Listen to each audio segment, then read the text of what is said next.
Niranam saint Mary's ഹൈസ്കൂളിലെ വെള്ളപ്പൊക്ക ദുരിതാശ്വാസ ക്യാമ്പിൽ തളർന്നു കിടക്കുന്ന അമ്മയും മാനസിക വെല്ലുവിളികൾ നേരിടുന്ന 45ഉം 42ഉം വയസ്സുള്ള 2 ആൺമക്കളും 79 വയസ്സുള്ള പിതാവും ക്യാമ്പിലെ നീറുന്ന വേദനയായി മാറുന്നു.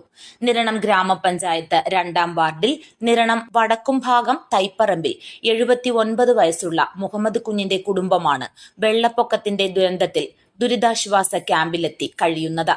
പലവിധമായ രോഗങ്ങളാൽ തളർന്നു കിടക്കുന്ന 75 വയസ്സുകാരി ഷെരീഫ ബീവിയും 45 വയസ്സുള്ള മൂത്ത മകൻ ആഷിമും 42 വയസ്സുള്ള ആരിഷുമാണ് ദുരിതാശ്വാസ ക്യാമ്പിലെ വേദനിപ്പിക്കുന്ന കാഴ്ചകളുമായി സമയം തള്ളി നീക്കുന്നത്.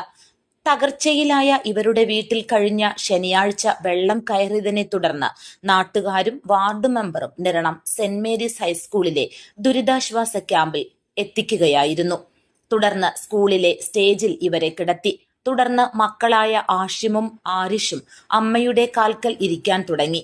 പ്രാഥമിക കാര്യങ്ങൾ നിർവഹിക്കാനല്ലാതെ അവർ അമ്മയുടെ കാൽക്കലിൽ നിന്ന് എഴുന്നേക്കാതായതോടെ ക്യാമ്പുവാസികളിൽ വേദനയുളവാക്കി.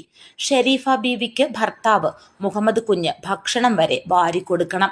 തളർന്നു കിടക്കുന്ന മാതാവിന്റെ പ്രാഥമിക കാര്യങ്ങൾ നിറവേറ്റുന്നതിന് മുഹമ്മദ് കുഞ്ഞ് വീടിന് സമീപത്ത് കൊണ്ടുപോയി ദിവസവും സംസ്കരിക്കും.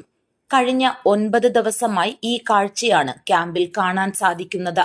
മുഹമ്മദ് കുഞ്ഞിന്റെ മൂത്ത മകൻ ആഷിം മുസലിയാർ പഠനം നടത്തി കഴിഞ്ഞാണ് മാനസിക രോഗം പിടിപെട്ടത്. ഇളയ മകൻ ആരിഷ് വിദേശത്ത് ജോലി ചെയ്ത ശേഷം നാട്ടിൽ തിരികെ എത്തി ഓട്ടോറിക്ഷ ഓടിക്കുമ്പോഴാണ് മാനസിക പ്രശ്നങ്ങൾ ഉണ്ടാകുന്നത്. ഇവർ താമസിക്കുന്ന വീട് തകർച്ച നേരിടുന്നതാണ്. ഇവർക്ക് ഒരു വീടും ജീവിതവും മുന്നോട്ട് നീക്കാനുള്ള മാർഗവും അനിവാര്യമാണ്. സുമനസ്സുകൾ 7510873351 എന്ന ഫോൺ നമ്പറിൽ ബന്ധപ്പെടുക. News bureau, Thiruvalla.